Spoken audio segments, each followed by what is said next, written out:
توجہ چاہتا ہوں.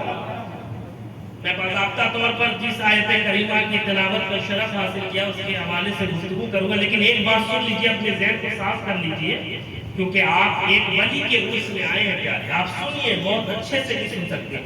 سما اور قوالی میں زمین آسمان کا فرق ہے. قوالی میں جو قوال ہوتا ہے وہ کچھ بھی پڑھ کر چلا جاتا ہے، لیکن سما میں خلاف شرع ایک مصرع بھی نہیں سنا جاتا.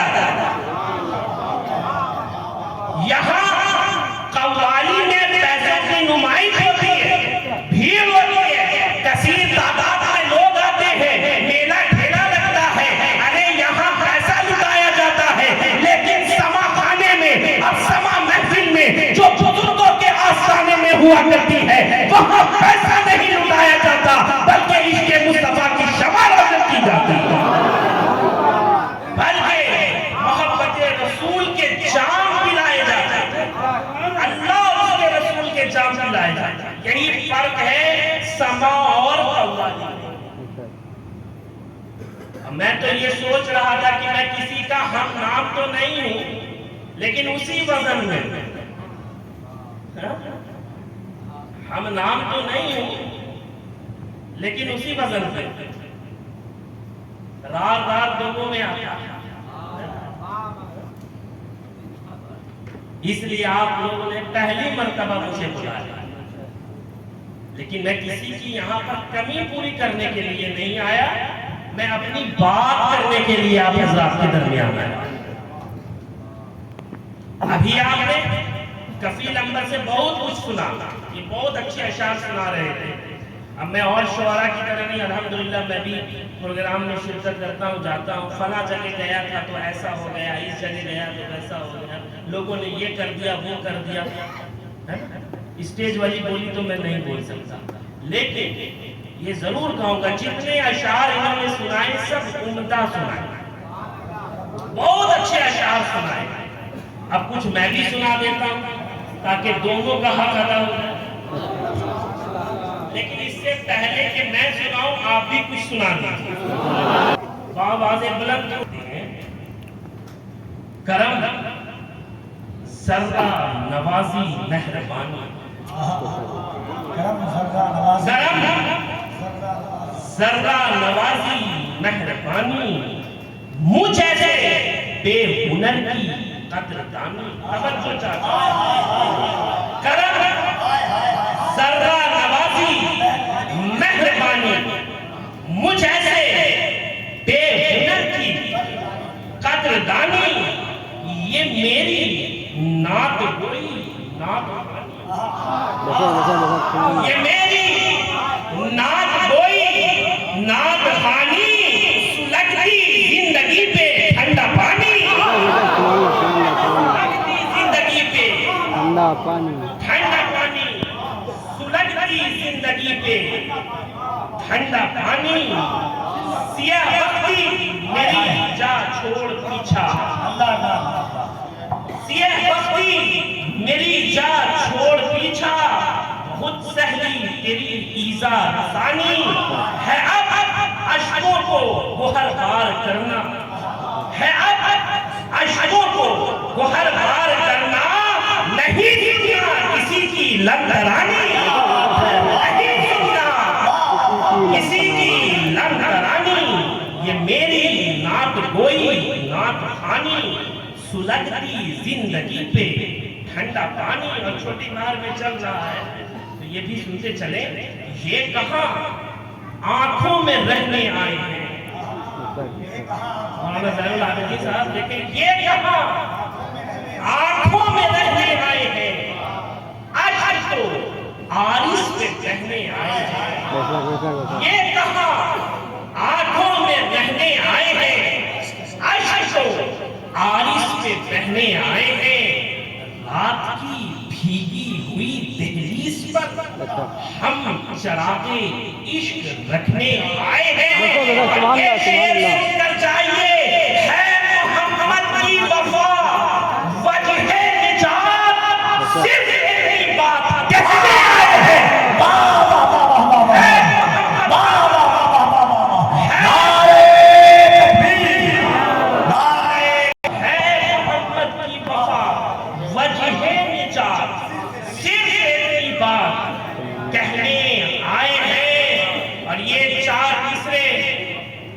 دل پر نقش کر لیجئے۔ یہ اشعار کو ان لوگوں کو سنا دیا، اب آپ کے ذوق کے مطابق، آپ کے معیار کے مطابق، آپ کی طبیعت کے مطابق یہ 4 مصرے پڑھ کر جانا چاہتا ہوں کہ زمانہ کتنا بدل گیا ہے۔ کسی کا احترام کیا ہے، شریف عزت بچا رہے ہیں، ذلیل کہتے ہیں دام کیا ہے، اور مجال دیکھو کہ سیدوں پر وہ لوگ انگلی اٹھا رہے ہیں جنہیں ابھی تک خبر نہیں ہے حلال کیا ہے حرام کیا ہے۔ کسی کا احترام کیا ہے، شریف عزت بچا رہے ہیں، ذلیل کہتے ہیں دام کیا ہے، اور مجال دیکھو کہ سیدوں پر وہ لوگ انگلی اٹھا رہے ہیں جنہیں ابھی تک خبر نہیں ہے حلال کیا ہے حلال کیا ہے حلال کیا ہے حرام کیا ہے۔ اور کچھ نہیں کہتی ہے لہجے کو سوگوار کروں،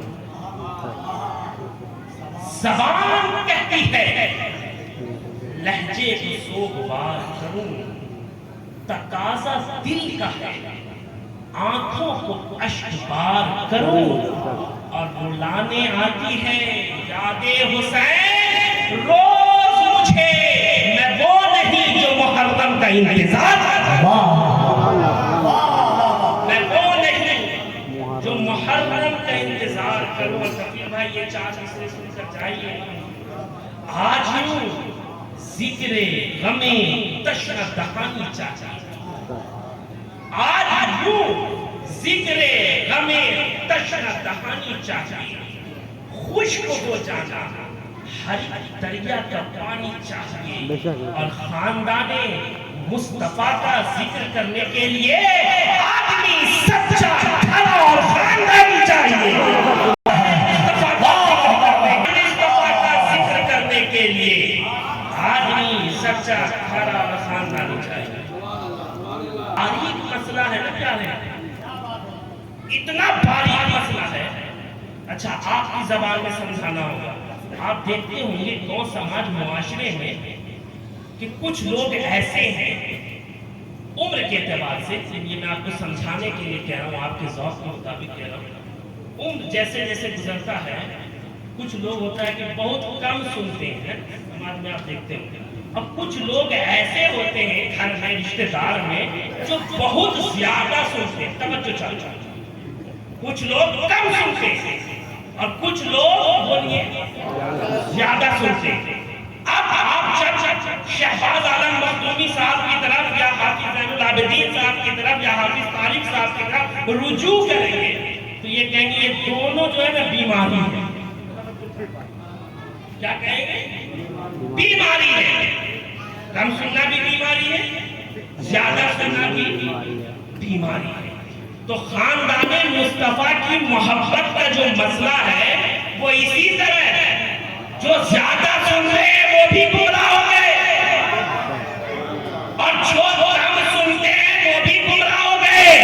الحمدللہ نہ ہم زیادہ سننے والے میں ہیں نہ ہم کم سننے والے میں ہیں، اللہ کا شکر ہے مصطفیٰ نے جو کہا ہم وہ سنتے چلے گئے، مولا علی نے جو کہا ہم سنتے چلے گئے، صدیق اکبر نے جو کہا ہم سنتے چلے گئے، شیخین جو کہتے رہے ہم سنتے چلے گئے، صحابہ جو کہتے رہے ہم سنتے چلے گئے۔ نہ ہم زیادہ سننے والے میں ہیں نہ ہم کم سننے والے میں ہیں، فضل خدا سے ہم برابر سننے والے میں ہیں، سننے والوں میں سے ہیں، کیونکہ ہمارا اور تمہارا تعلق اہل سنت والجماعت سے ہے۔ کس سے ہے بولیے؟ اہل سنت والجماعت سے۔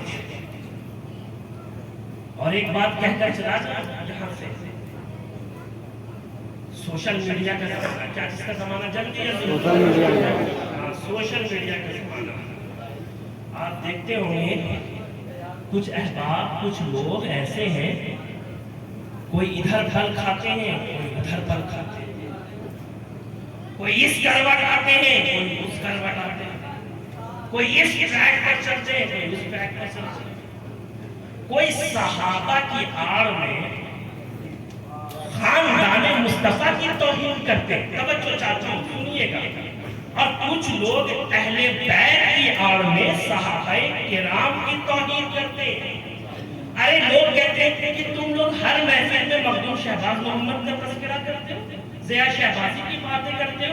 میں کہتا ہوں صرف اسی لیے کرتا ہوں کہ آج شہر بھاگلپور کی جو فضا ہے نا وہ بالکل صاف ہے, صاف.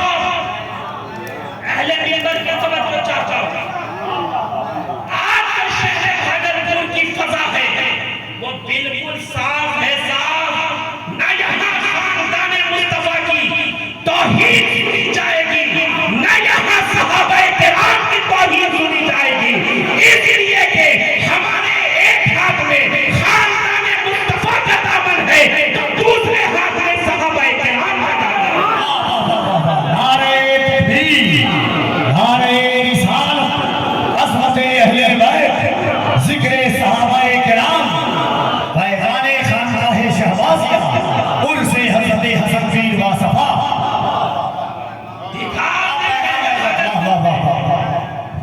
کہ بلو لوٹ بیل کے بات ہو گئی ہے.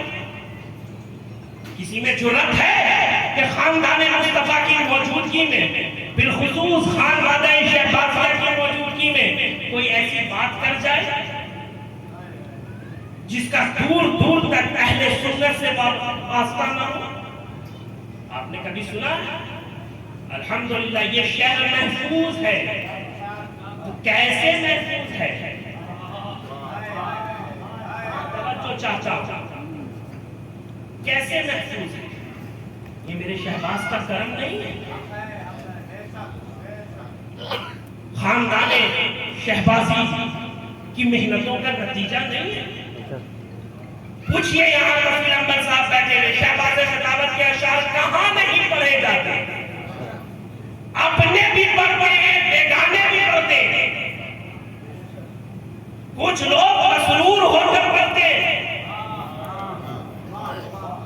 کچھ مغرور ہو کر پڑھتے ہیں, کچھ لوگ خوشی سے پڑھتے ہیں, کچھ لوگ مجبوری میں پڑھتے ہیں, لیکن پڑھنا پڑتا ہے. لیکن میں کہوں گا نعت نبی نہ کسی کو چلانے کے لیے پڑھیے, نہ کسی کو دکھانے کے لیے پڑھیے. جب بھی نعت نبی پڑھیے مصطفیٰ کو منانے کے لیے پڑھیے, مصطفیٰ کو منانے کے لیے پڑھیے.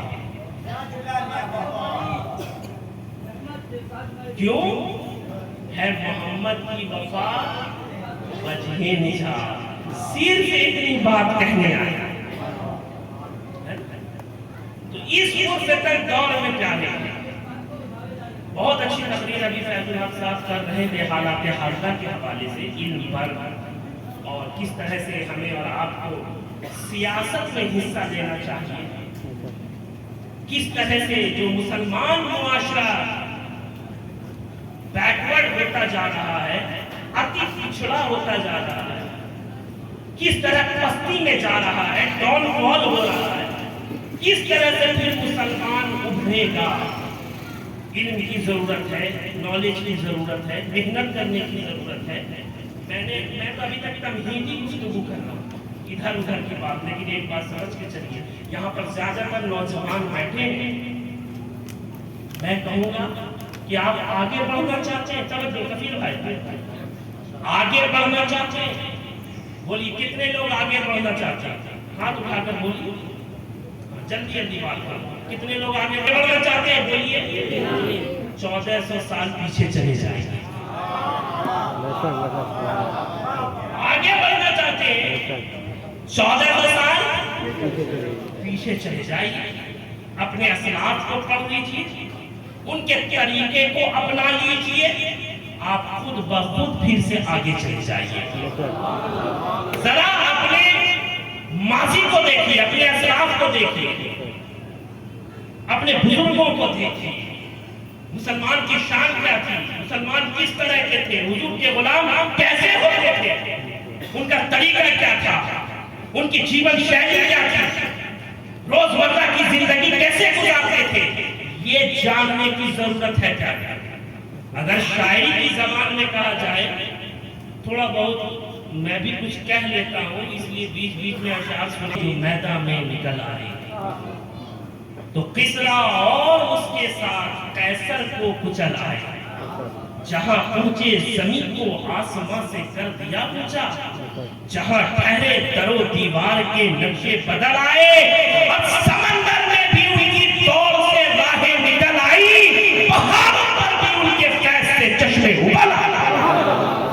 یہ تمہارے اسلاف کے پیارے، یہ تمہارے بزرگ تھے، یہ تمہارے پرکھے تھے۔